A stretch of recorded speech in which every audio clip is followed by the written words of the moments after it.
Today on the Loudini Hard Rock and Metal Circus, we are going to be talking about the greatest rock operas, hard rock operas of all time. Stick around.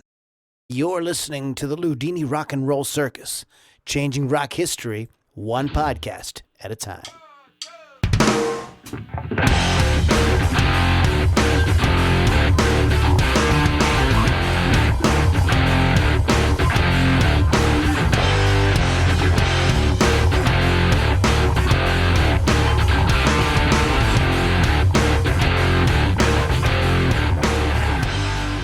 All right, everybody, welcome back to the Loudini Hard Rock and Metal Circus, where we always, without fail, shove it down your throat before we ram it up your ass. You could thank me later. Today's on the Loudini Hard Rock and Metal Circus, we're going to be talking about the greatest rock operas, hard rock, and heavy metal operas of all time. We've got our resident rock historian in the house with us today, Miss Lily V6. Say hi, Lily. Hi, Lily. Okay. You are listening to the Loudini Hard Rock and Metal Circus. You can find us on the web at Loudini Hard Rock and Metal Circus. Loudini Rock and Roll Circus.com. See, it's right here. It's on my t-shirt. Okay. Loudini Rock and Roll Circus.com. Speaking of cool t-shirts and whatnot, guys, we have a Patreon page. This is really, really important. I want to see a couple of people during the course of the show tonight go to Patreon and give us $1, $5 that you could do, like the smallest, whatever. It doesn't cost hardly anything to say, we love great rock and roll, hard rock and heavy metal, and we support you guys for like, a cup of coffee a month, a beer a month is really kind of like really all that will cost you guys. And you get some cool perks too.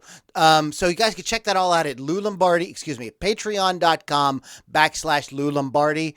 Patreon.com/Lou Lombardi. It's all there, and we're going to be talking a little bit about that during the course of today's show. So Lily, how are you doing? What's going on with you this week?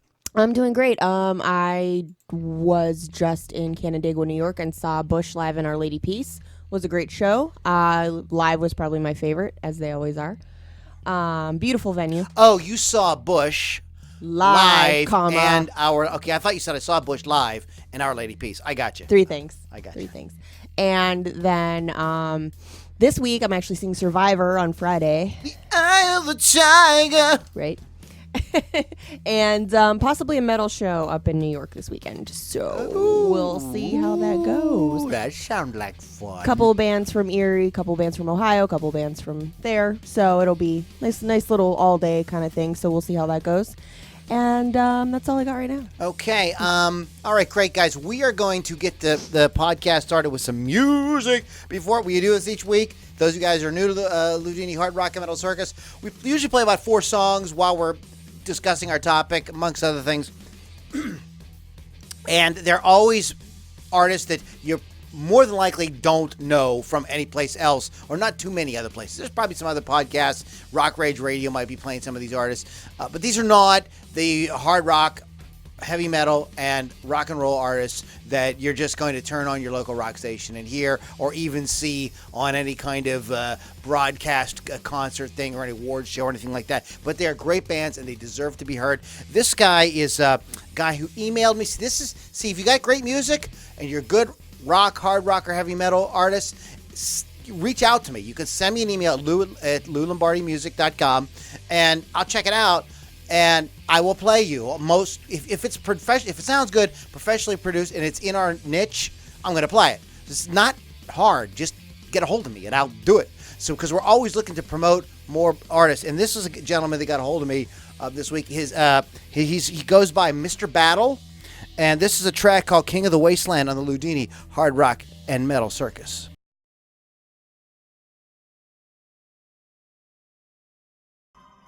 Mr. Battle, everybody. And I'm going to give you a little bit of info on where you can find a little more Mr. Battle for yourself. Mr. Battle, that's MR, battleofficial.com is the website. Check out Mr. Battle.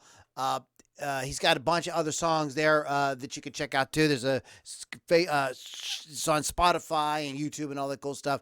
I thought it was pretty cool. I can't wait to meet the guy. We're gonna do an interview with him. I'm gonna get him on the show as well. So you can check that out at MrBattleOfficial.com. So Lily, what we're gonna talk about rock opera. So what do you want to start? You want to give maybe kind of a little background or definition or some clarification or what is a rock opera? So it's a collection of rock music songs with lyrics that relate to a common story, usually released as a concept album and are not scripted for acting, which distinguishes them from a regular opera. So basically it's a bunch of music all related together to tell a story in, a quick definition. Okay. Now, when somebody does a rock opera, is there speaking? There can be. Not always. Okay. Usually, more often than not, there's no speaking, but sometimes there is. Occasionally. Would something like Across the Universe be a rock opera or more like a rock musical? That's probably a rock musical, in my opinion. There is a lot of speaking. Yeah. A lot of dialogue. Yeah. Like, I would call Bohemian Rhapsody a rock musical. Rocket Man. Yeah, and Rocket Man is a rock musical. For sure. I would not classify, because they didn't there wasn't an album initially to create said thing where everything relates to the other. It's just a collection of music that the artist wrote. And what's the difference between a rock opera and a concept album?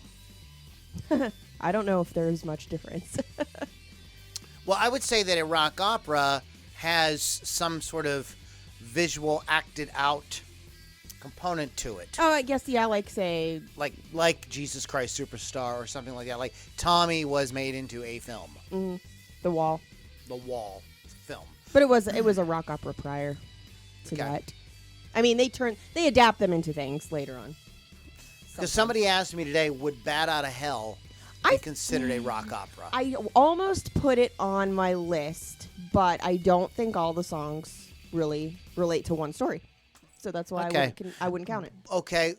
But I like it. Would Sgt. Pepper's Lonely Hearts Club Band be a rock opera? I don't know. It's a concept album. That one sort of confused me. Well, here's the thing with that is, now I know it's really, this is kind of heavily poo-pooed by a lot of people, but the Bee Gees and I believe Olivia Newton-John and a bunch of people did a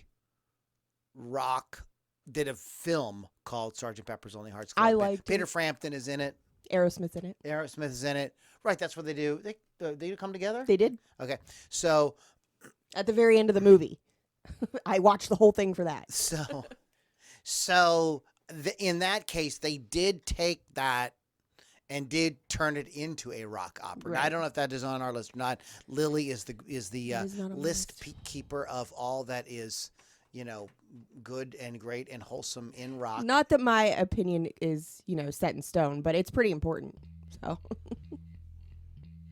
Okay, so why don't we go ahead and start our list then? So what do you got, girl? I'm going to start with Too Old to Rock and Roll, Too Young to Die by Jethro Tull.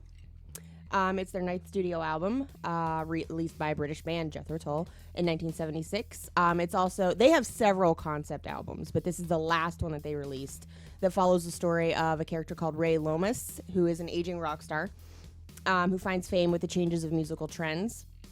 And Ian Anderson, who is the frontman for the band, stated that the point of the album was to illustrate how his style of music may go out of popularity and out of style with every other fashion and fad, but it's determined that if he sticks to it, everything comes back around and the style will rise again. And he goes on to explain that the concept came from the turmoil of the rise of the punk movement and was not meant to be autobiographical at all.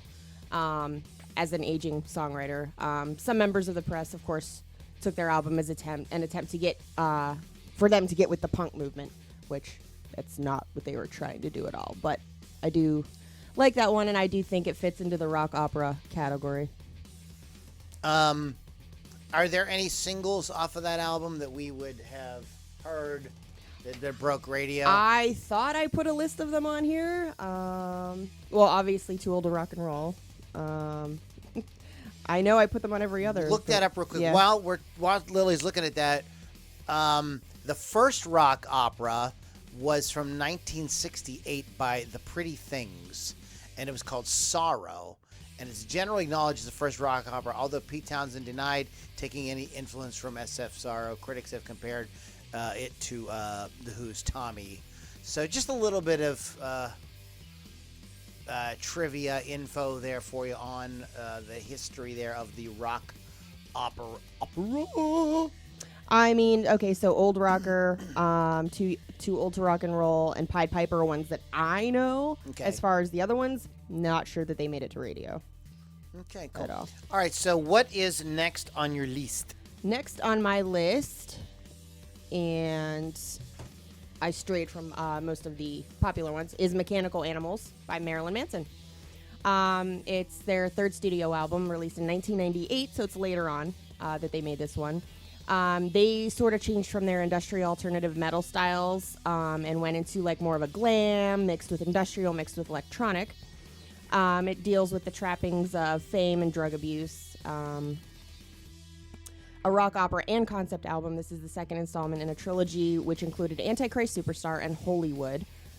Went platinum in US, Canada, and New Zealand. So the songs from that one, and I knew I put them in some of these things, were The Dope Show, Rock is Dead, I Don't Like Drugs But the Drugs Like Me, and Coma White. He takes on, now this is funny, this is sort of related to another one I have on my list. Manson takes on the role of a glam-rocking, ambiguous alien messiah called Omega. Boy, I wonder who else did something. I know. So he sort of took from another musician that we'll talk about later who did sort of the same thing. He had in the rock opera, he had a band called Mechanical Animals and was turned into a rock star. He becomes numb to the world due to the drug use as a coping mechanism and life as a product of corporate masters. And then he has a second role called Alpha, who Manson based on himself and his experiences around the conclusion of the Antichrist Superstar era. So, explain to me this trilogy. I was not aware that his records were. This is you totally caught me, blindsided me with this. So, I was not aware that Marilyn Manson A ever did a rock opera, and B, any of his stuff was like a trilogy or some kind of connected cycle of albums. Technically, only the second one, which is Mechanical Animals, is a rock opera, but he ties it into Antichrist Superstar and Hollywood, being is that it's sort of like the bridge between the two, but he says that Hollywood is technically supposed to come first when it's number 3, and Antichrist is supposed to be number 3 when it's number 1. So he's totally confusing everybody with this, but in my opinion, from listening to all these albums, thanks to my sister, who made me listen to Antichrist Superstar, Mechanical Animals is definitely on the same line as, I'm not going to say it right now, as someone else's, which is definitely a rock opera. Okay. So, yeah, they all tie in together, though, if you listen to them all. It's all about, it tells a story. I was not aware of that, and I think that is pretty freaking kind of a cool. Fun fact. Yeah, I think that's really neat. Fun stuff. So, the song that I know mainly from my favorite song, you named one of my favorite Marilyn Manson songs, is I Don't Like the Drugs, But the Drugs Like Me. That's a great song. That's a freaking awesome song. I would like to.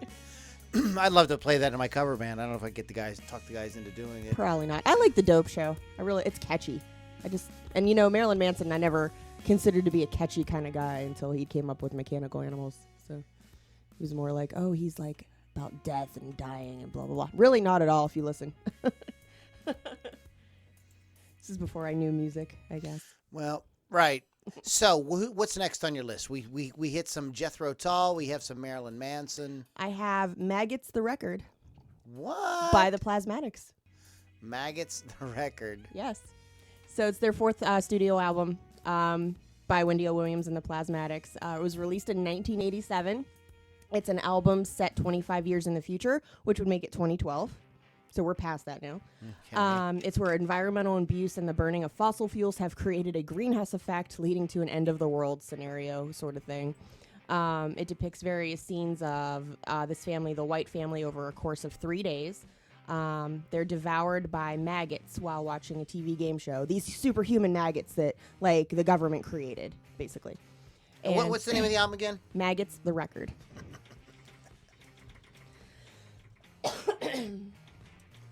And people are getting eaten by these massive maggots while laying in bed, while just watching TV. And the final scene of the record shows the entire human population is headed for imminent annihilation. Credited as being the first thrash metal opera. because it follows the rock opera formula, but done in thrash metal. So, every other track is spoken word. This is where I was getting into. Some of them have speaking parts, but this is so they can sort of describe the scene between the songs. They're very short in between sort of things, like 1.1, and like that's the first track, and then it goes to 2, and then 2.1. What are any highlights from the record? So there's songs that I do like from the record. There are 2. You're a Zombie and The Day of the Humans Is Gone. Those are both probably the best songs on the entire record. The rest of it's sort of kind of silly, but these are the 2 good ones if you do listen to this. And it actually received positive feedback from critics, because I normally punk bands don't really receive great critical acclaim, but this, because they basically said this was genius by her. Wow. So, yeah, you should check it out. I will definitely have to check it out. How many do you have on your list total? I have 12. You have 12. Okay, let's do one more before we go to a song. Okay. The next one I have is The Graveyard by King Diamond. 7th studio album, released in 1996. One of the most successful King Diamond albums. Basically, his story is King's character is an employee for a perverted, crooked mayor. One night he comes to see the mayor molesting his own daughter. Ooh. Her name's Lucy, and he doesn't keep quiet about it, but the mayor testifies that the king is insane and he has him locked up. And after 3 years of being in this insane asylum, he escapes, and he's mentally destroyed, of course, runs off to a local graveyard to hide from police and plot revenge. And he begins killing people who just sort of like walk through the graveyard. And finally, he kidnaps the mayor's daughter and buries her alive. So now he's challenged the mayor to come find her. There's 7 graves, and he only gets to pick 3. But ultimately, he does pick the last, like the third one is the right one. And in the end, the king gets decapitated by stained glass. And the mayor's daughter ends up going back with the mayor, but takes the head of the king and puts it in the backpack so he could always be with her. Oh, So, yeah. that's It's sort of a love story, I guess. Oh, goodness gracious! And any sort of like, well, now I meant to ask you, and I didn't ask you about the.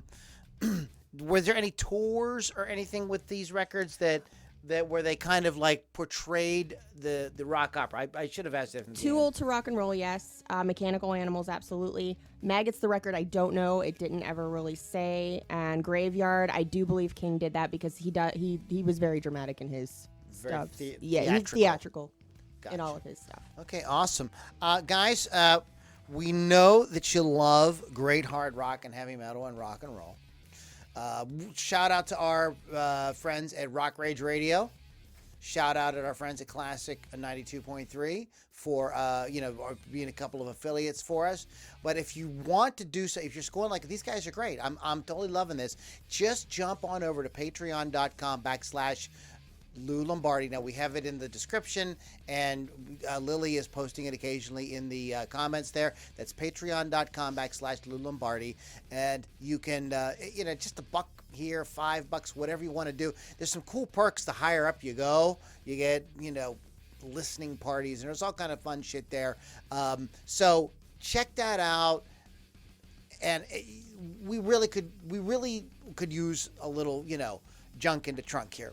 With this, will allow us to do more stuff for you guys, take this to another level, as well as increase our cachet with Classic 92.3 and Rock Rage Radio, possibly to getting us even better time slots. I would love to be like morning drive time or afternoon drive time on one of these or both of these stations, because that's the prime thing. So when we can show that we've got people supporting us, it goes a long way for that. So if you believe in great rock, you love what we do, you enjoy the topics, you enjoy the banter, the exchange, because we always bring you guys in. In fact, we're going to be talking about your comments when we come back after the song. Patreon.com/Lou Lombardi. And I was joking around before the show. I said, like, this is going to be like the Jerry Lewis Telethon. I'm having a little fun with it. Just kidding around. Okay, guys, I love this band, and I am so blown away by their latest record. Reign of Z, we've been playing them for a couple of years on the show, and I've just watched that band grow and get better and better and better and better. This latest album, first of all, the title is awesome. Mirrors and Memories. They released it in April. It's an EP.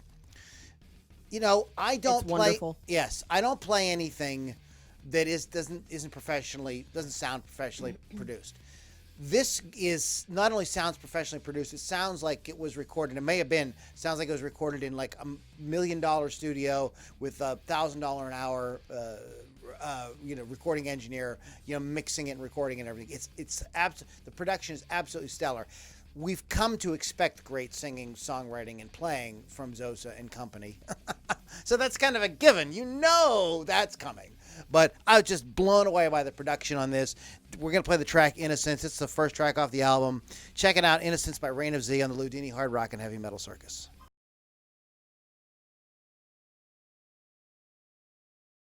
I feel like I should say it like that. Reign of Z, guys. Innocence from Mirrors and Memories. Let's give you a little Reign of Z info so you can get a little Reign of Z for yourself, and you can do that. It can all be done at where? Easy peasy. reignofz.com. Simple. reignofz.com. Check those guys out. And of course it's Reign, REIGN, guys, not RAIN. Because I know some jabrones. That's not word I can find. So, no. Not. We are talking about rock operas. And we were talking during the song about some that we kind of spaced on. Didn't really think of it. We're going to come back to that.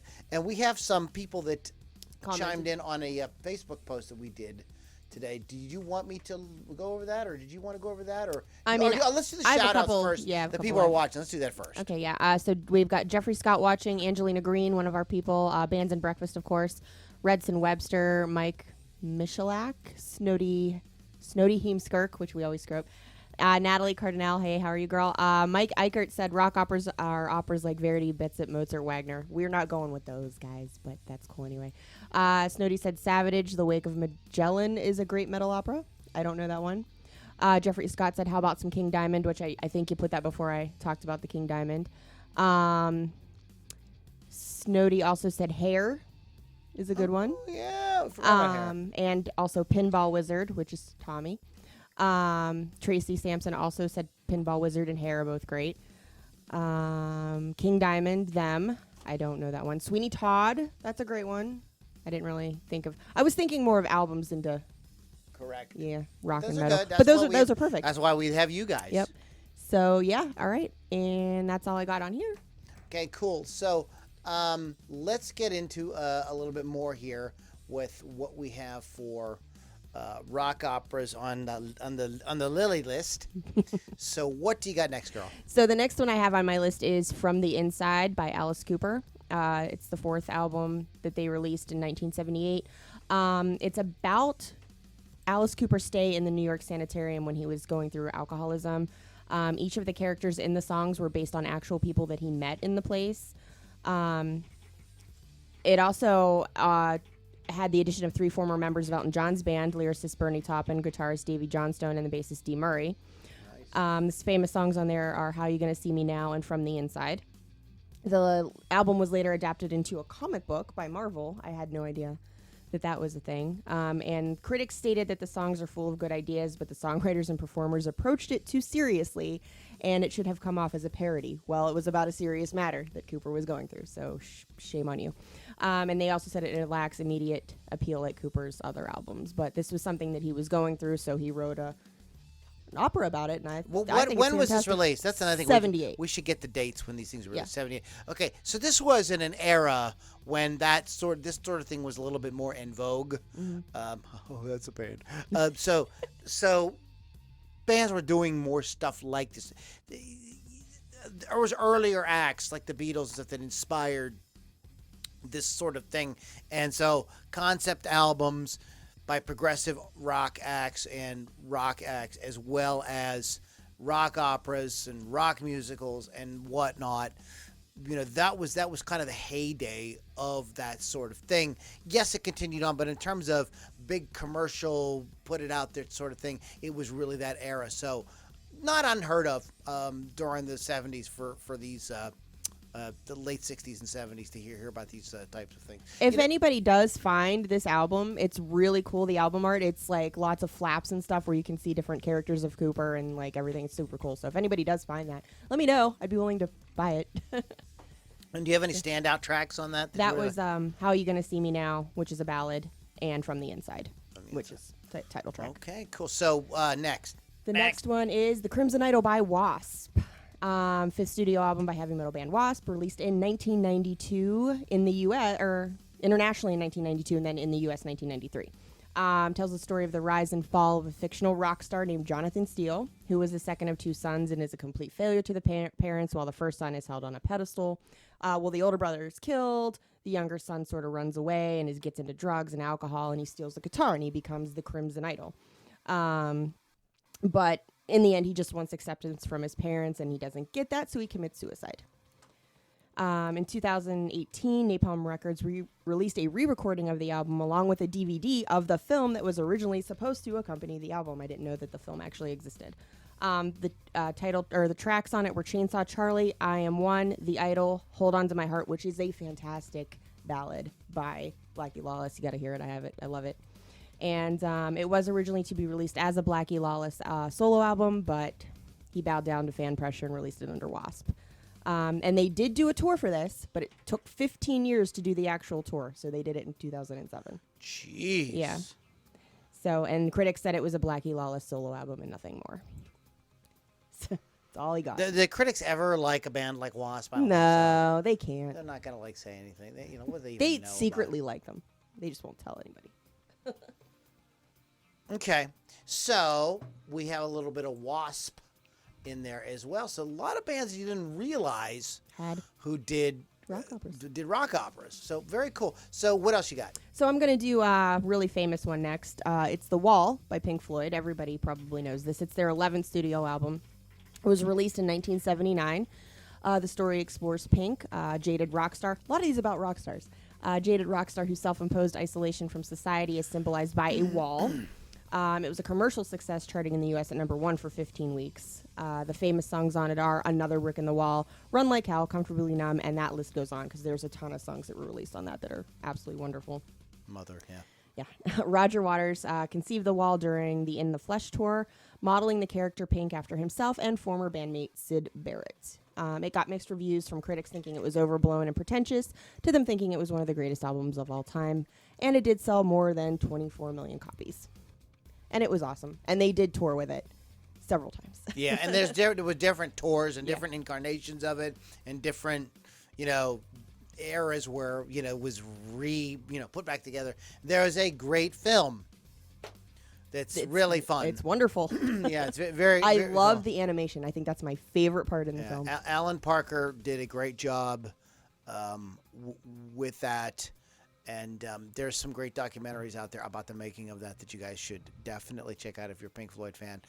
Michael Goltz, give a shout out to you, brother. Good friend of mine who is a Pink Floyd maniac. Is he the photographer? Yeah. I know him. Yeah. He's a good guy. He loves Pink Floyd, so we got some Floyd on the list for you today, Mike. What you got?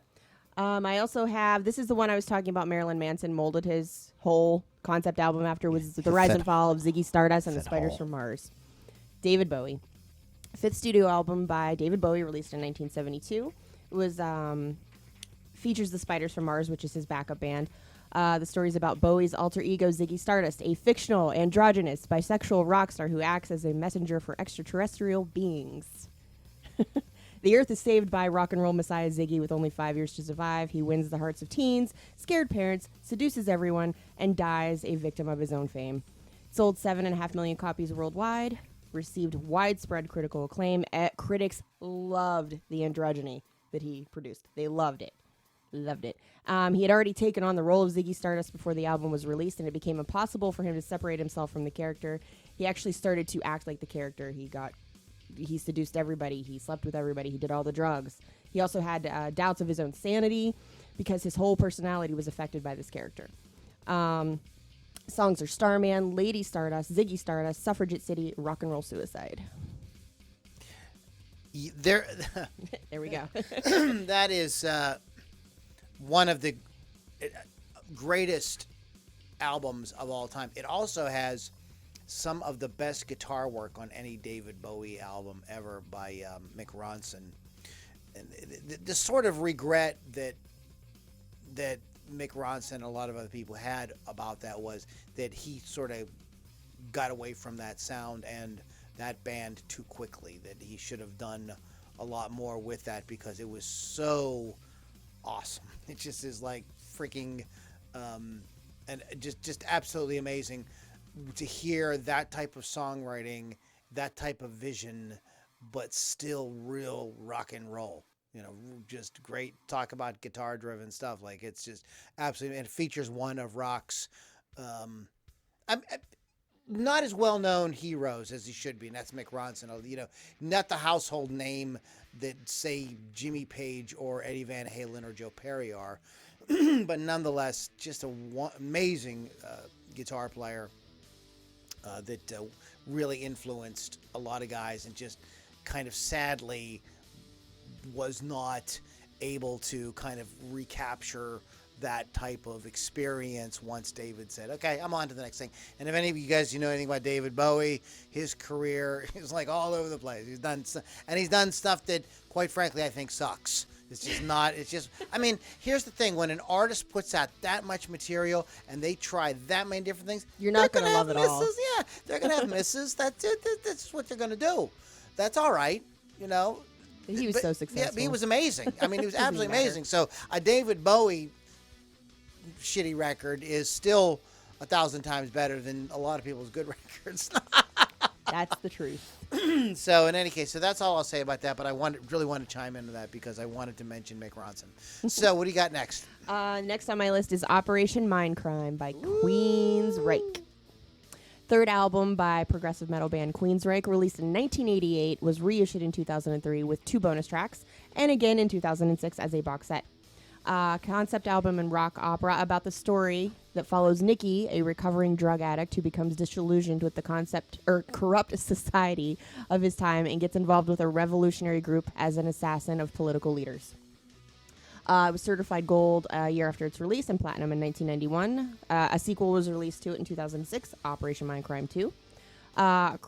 Received a widespread critical acclaim upon the release, and modern reviews are just as positive as the original, with being called one of the greatest heavy metal releases to date.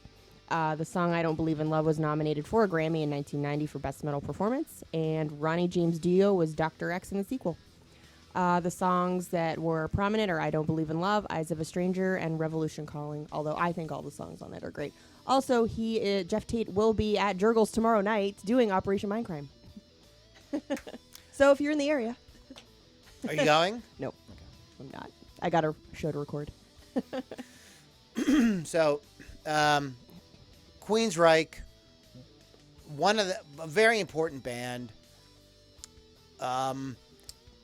While they didn't create the kind of fervor that, say, a Motley Crue type band did, because they were out around the same time. They were contemporaries of each other. They were able to do more serious type of music, still make it rock, and still bring fans in. It wasn't like that obscure. I mean, "Eyes of a Stranger" was a big single. Mm-hmm. I mean, everybody, that's one of their big singles, as big as Jet City Woman or anything like that. But and one of the things I really liked about that band is it's a very nuanced thing what they did musically. It's one of those bands that, like, on the surface, okay, yeah, it's good rock and roll. But if you dig a little bit deeper, you listen a little bit deeper, we just talked about the concept, the lyrics, and even on their other albums, they were always one of these bands that were like really trying to like kind of dig a little deeper lyrically. But they also dug a little deeper musically, and the way the two guitarists would interplay with each other, and the way they worked in different types of chord changes and stuff, it was a bit deeper than, not to pick on them, than like a Motley Crue or a Poison. I mean, they were one of those bands. Yeah, these guys were like really had their feet in jazz fusion and progressive rock and things like that. They definitely had that type of music. Not as much as a Dream Theater or one of those kind of bands, but definitely brought a lot of that to bear in what they did. Great band. And there is a touring version of Queensryche that's been going around now without Jeff Tate for a while now. So yeah, they of course always do that split. Yeah. Can't get along with the singer. Yeah, lead singer syndrome. Yeah. So, what do you got next? My next one is a little bit different. It's Jesus Christ Superstar. Jesus Christ, Lily. Okay. 1970 rock opera with music from Andrew Lloyd Webber and lyrics by Tim Rice. Turned it to Broadway in 1971. Mostly sung with very little dialogue. The story is loosely based on the gospel accounts of the last week of Jesus' life, if you believe in that. Ending with crucifixion. It depicts political and interpersonal struggles between Judas and Jesus that are not in the Bible as well. Also, the television version had John Legend as Jesus and Alice Cooper as King Herod. And I really freaking love Jesus Christ Superstar. The songs that I remember and loved were What's the Buzz? Of course, Jesus Christ Superstar and the Hosanna song. So, along with Jesus Christ Superstar was a total phenomenon. It's been back. It goes back out on Broadway and it becomes a big hit and movies, it's all kind of TV. So, there's a companion rock opera to it. Not a companion to it, but a similar one, I should say, called Godspell. I don't know if you guys have ever heard of Godspell. Don't forget Joseph and the Technicolor Dreamcoat. Joseph and his Technicolor Dreamcoat. So this story, has been done and redone and redone and redone. It resonates with people, and it does have the sort of it has the religious story that so many people grew up with. They were taught in Sunday school or church or whatever. So it just sort of makes sense to retell this story. And this is a story that is actually retold in a lot of different ways. In some ways, maybe you not think. In many ways, a musical like The Lion King is a very similar story to the Jesus story. So there's a lot of stories out there that are very similar to the Jesus story. It's a kind of iconic, archetypal story. It's this kind of thing that, I don't know, it pushes our buttons real deep inside somewhere, and we latch onto. So we like these kind of stories. So setting it to music was just kind of a no-brainer. Sooner or later, somebody was going to do it. It just was like, okay, let's do it. It's great. Yeah. I love it. Yeah.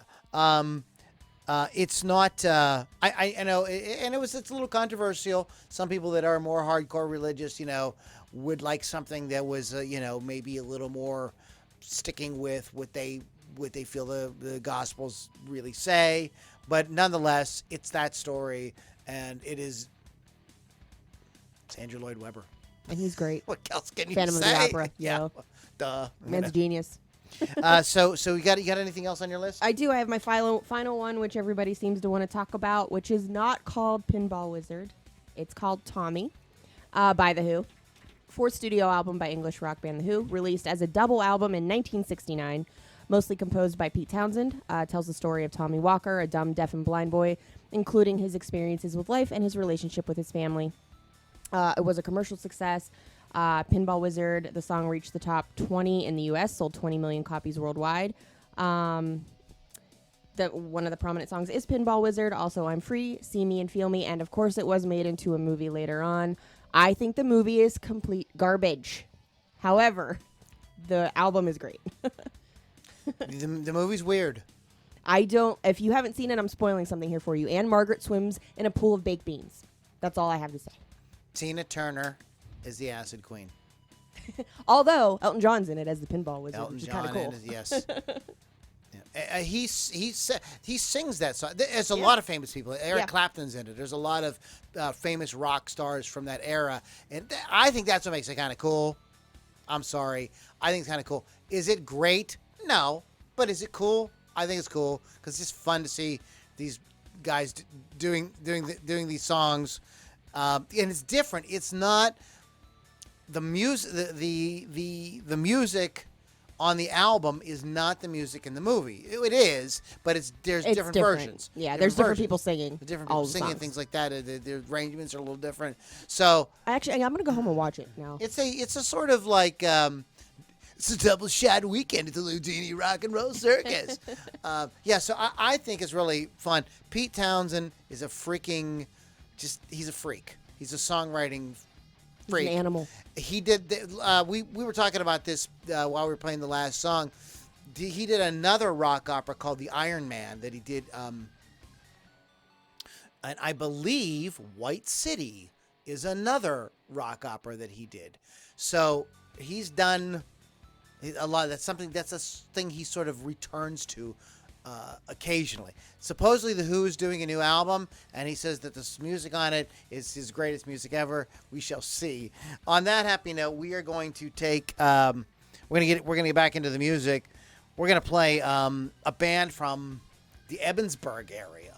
Those of you guys from the Pittsburgh area, Evansburg's like this little kind of podunk town, but this band really rocks. They've got a great name. They're called Darkness on the Radio. Before I play the music, though, guys, I want to remind you one more time. You want to go to patreon.com/Lou Lombardi. Come on, just give me $1. Give me $5. Come on, you can do it. You can do it. You can do it if you put your mind to it. We want to get a little green going on here so we can do more with this and give you guys a lot more value for it, okay? And that is, once again, patreon.com/Lou Lombardi. Darkness on the Radio. Speaking of religious themes, Judas Take the Wheel. Check it out, guys.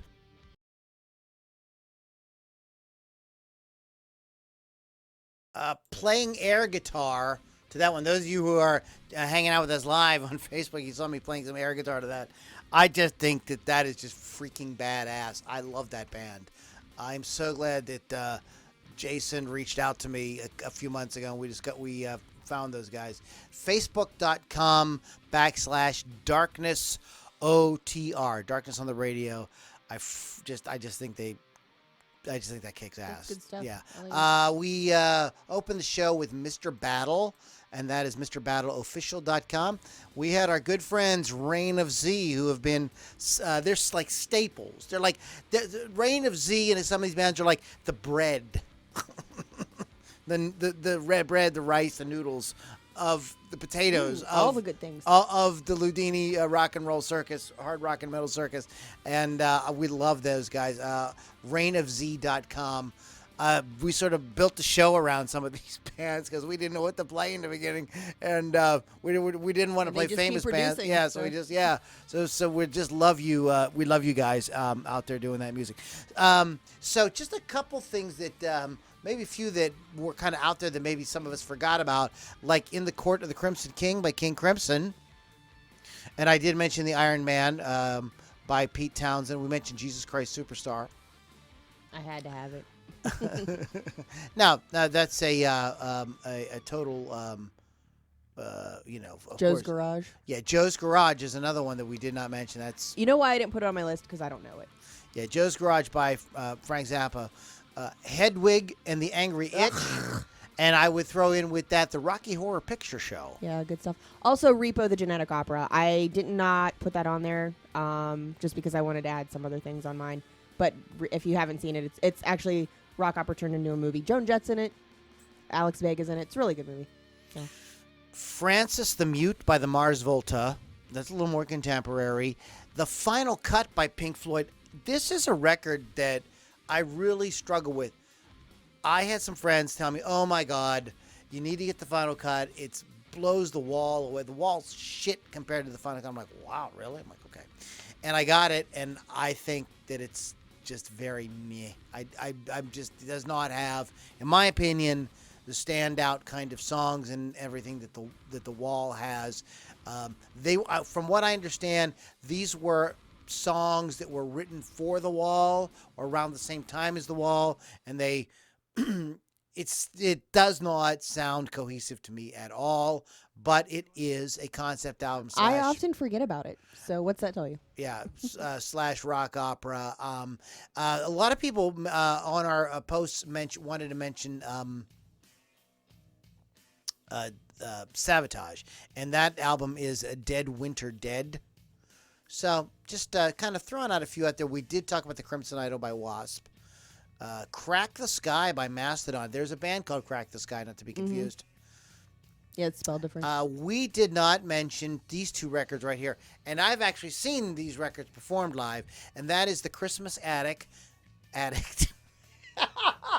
Christmas Addict. And there it is. And no more Freudian alcohol slip. for Lou. The Christmas Addict and Christmas Eve and Other Stories by the Trans-Siberian Orchestra. If you have never seen the Trans-Siberian Orchestra live, do yourself a favor. They come to your city sometime around Christmas. And they sell out. And very a lot of places. I know Pittsburgh they do a couple of nights, so you can catch them. Just be aware. Just add it to your bands in town or whatever, and really go. If you love hard rock and metal and you love great guitar, you're gonna be blown away. And the way they do the Christmas stuff is they don't really do the Jesus thing. It's spiritual. It's like It's not in your face. It's like remember they used to have the Facebook status.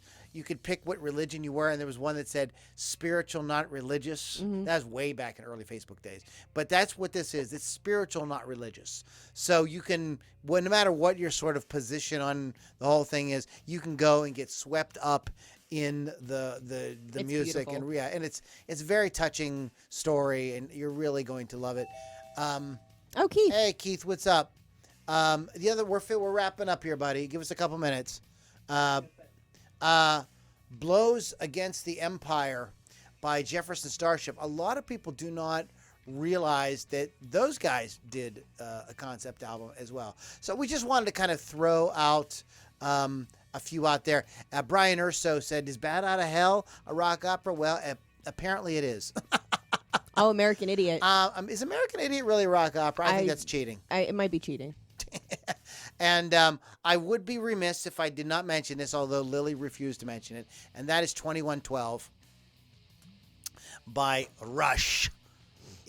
At least the one side is a rock opera. The other side is just some great songs, but the one side is the story. So, all right, guys, you've been listening to Loudini Hard Rock and Metal Circus. Our website is LoudiniRockandRollCircus.com. We're going to jump over and party in our group here. Our party zone. Party zone. And I know there's people already waiting, when's the party going to get started? So we're going to go over there in a couple of minutes. So that if you want to get in on that, there's no cost or anything. You just go to LouLombardiRocks.com and you guys can just come and hang out with us. Grab a bottle of your favorite booze. We're going to mix it up and hang out with our brother Keith the Hawk Hawkins, who we haven't seen in a little while.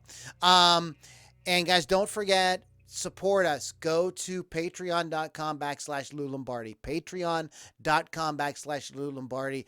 $1 a month, $5 a month, something like that really helps us, shows us that you're there, and it's the kind of thing that we can show to our affiliates to get better time slots and do a lot more for you guys. You can check that all out there. And Keith popped in for a minute. So Keith, you got any parting thoughts or parting shots? Hold on a second. Let me put you on. I don't have you recording yet. Hold on a second. Let me grab you real quick. Don't talk yet. Don't talk. I got to try because I wasn't expecting you just yet. So let me get to your. Keith is here. Keith, And there he is. You want to chime in with a little something before we get out of here tonight? Am I able to speak now, or just like the fucking communist bloc again, or something? It's not the communist bloc. You may speak. Okay. Are you talking about concept albums? Is that what you were speaking of tonight? Rock albums / Rock concept. operas / concept albums, yeah. So, you got, I'm sure people mentioned things like Operation Mindcrime was a theme like that. That's a good one, right? That Tommy, Quadrophenia, those kind of like... I didn't put the Quadrophenia on there. Seem to make some lists I actually glanced at quickly. Bat Out of Hell, I probably would agree with, is more of a concept album. That's very good on our show there. So yeah, the list goes on and on, but that's there's a lot of those kind of records around. But what was the big topic? What was the big seller tonight for the most popular pick? Everybody was picking Tommy.